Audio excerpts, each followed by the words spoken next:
కనీసం ఇంగితం జ్ఞానం కూడా లేదు మనిషికి. ఎద్దులాగా బలిసాం. ఆ ముఖం చూడు, పంది ముఖం వేసుకుని. ఏం పుట్టుకు పుడతారో, ఎందుకు పుడతారు, ఇంకెందుకు పుడతారు? మమ్మల్ని సాధించడానికి తప్ప. నీతో నీ పిల్లలతో వేగలకు చచ్చిపోతున్నాను. చూడు నాన్న, చూడు నీ బావ చూడు ఎలా కూర్చున్నాడో చలనం లేకుండా. గుడ్లగూబ మొహం వేసుకునేవాడును. అక్కడ చంటోడికి డైపర్ చేంజ్ చేయాలి గంట నుంచి. దాంతో హోంవర్క్ చేయించాలి. నేను పక్కన వంట చేస్తున్నాను, ఆన్ కాల్ లో ఉన్నాను. ఆఫీస్ నుంచి ఫోన్స్ వస్తున్నాయి. వీడికి మాత్రం ఇవేవి పట్టవు. దిమ్మలాగా ఎలా కూర్చున్నాడు చూడు, ఎదవ సచ్చినోడు. ఇదిగో నువ్వు చాలా ఎక్కువ చేస్తున్నావు. ఇందాక నుంచి చూస్తాను తెగ రెచ్చిపోతున్నావు. నిన్ను కొడితే బాగా చెప్తాను. ఏంటి ఏంటి ఏం చేస్తావు? ఏం చేయగలవు? చేస్తావా? దమ్ముంటే చెయ్యి. చాలే పో, వెళ్ళు వంట చేసుకో. నేను చెయ్యను. ఏం పెగ్గలవు? ఏం పీకలేను కదా, యా. మూసుకుని పడు. ఇవాళ నీకు ఫుడ్ లేదు, బయటికి వెళ్ళి తినడానికి కూడా వీల్లేదు. ఒకరోజు మాడితే తెలిసొస్తుంది ఎదవ సచ్చినోడికి. అసలు ఏమైంది? ఏమో గుర్తులేదు. 4 మాయ మాటలు చెప్పేసరికి పడిపోయానయ్యా ఈ చిప్పమొహానికి. రాసి పెట్టుంది. అప్పటికి మా నాన్న చెప్తానే ఉన్నాడు, వీడి చిప్పమొహం ఇంకొకసారి మళ్ళీ ఆలోచించుకోవే అని. విన్నానా?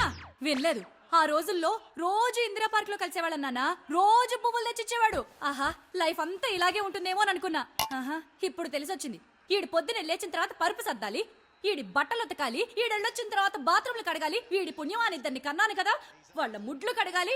మళ్ళీ వీళ్ళు మెక్కడానికి నేనే వంట చెయ్యాలి. ఇది సరిపోదన్నట్టు మళ్ళీ నేను వీడికి సంపాదించి పెట్టాలి. గుడ్లగూప మొహం వీడును. ఈ చింపాంజీ మొహం గడికి ఇంకోటి కనివ్వాలంట. ఉన్న ఇద్దరు సరిపోనట్టు కనిచ్చేస్తారు. ఇక్కడ వస్తువు తీసుకెళ్లి అక్కడ పెట్టడం చేత కాదు. ఫ్రిడ్జ్ లోంచి మంచినీళ్ళ బాటిల్ తీసుకొచ్చి తాగుతాడా? మళ్ళీ బాటిల్ తీసుకెళ్లి ఫ్రిడ్జ్ లో పెట్టచ్చుగా. ఏం బలుపా, అది కూడా నేనే పెట్టాలా? పెళ్లికి ముందు 4 రోజులు వీడితో కలుసుంటే తెలుసుండేది వీడి బాగోతం ఏంటో. అయినా ఇప్పుడు అనుకునేం లాభంలే. నువ్వైనా చూసి నేర్చుకోనాయనా. ఎవరినైతే చేసుకుంటావో వాళ్ళు మనలాగే మనుషులే అని గుర్తుపెట్టుకో. లేదు ఎర్రగా బుర్రగా ఉంది కదా అని రోడ్డు మీద కనిపించి ఎవరినో చేసుకున్నావనుకో, అది కాస్త వీళ్ళలాంటి తేలిందనుకో, అవుట్. నీ లైఫ్ నాశనం. మన ఇద్దరం కలిసి ఉండాలి అని ఆల్ దాట్.